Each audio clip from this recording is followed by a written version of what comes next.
As soon as I heard that question, I thought about some advice that I wish I had received. And it has everything to do with the Bruce Wayne theory.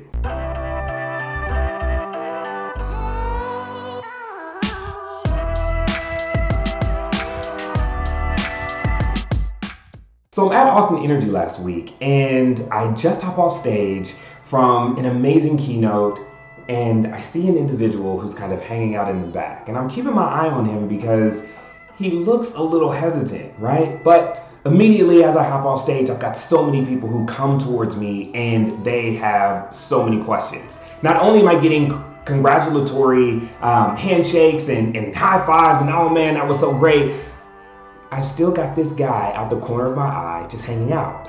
And I knew that he had a burning question because he decided to wait until everyone had left the room before he came up to me. And he comes up to me and he's got this very hesitant look on his face. But he says, "Koy, that keynote was amazing and it really had me thinking. It had me thinking about what comes next." And I looked at him and he was a relatively young guy and I asked the question, "What do you mean what comes next?" And he said to me, "How do I start my own business?" And this is a question that I tend to get so many times. There's something about you being passionate about what you do that just inspires other people. It's your fire essentially now igniting with theirs. And as soon as I heard that question, I thought about some advice that I wish I had received. And it has everything to do with the Bruce Wayne theory. So the Bruce Wayne theory begins to set the scene and the stage of everything that is absolutely pivotal to you being successful in starting your own business.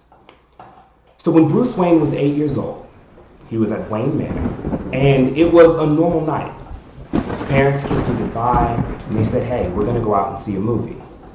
But this night didn't end the way that Bruce thought it would. In fact, both of his parents were actually killed by a crime boss in Gotham. And it was that night that Bruce swore that he would rid the city of crime. You see, there are going to be events in our lives that will show us our passions, that will show us our dreams. And we cannot ignore those things. We cannot ignore those events. But the moment that you realize that your Batman is in you, it's time for you to understand that you still need to become Bruce Wayne. You see, Bruce had the day job. Bruce had the 9 to 5. Bruce was going through all of the training that was necessary in order for Batman to be successful. You see, Bruce went and studied all of the martial arts in the world, right? He trained under some of the highest martial arts trainers so that he would learn all of the tools that he needed in order for Batman to be successful. So when you're ready to make that jump and make that transition, make sure that you remember the Bruce Wayne theory and master the things that you need so that you can build your Batman brand. Be in your blessings. Until next time.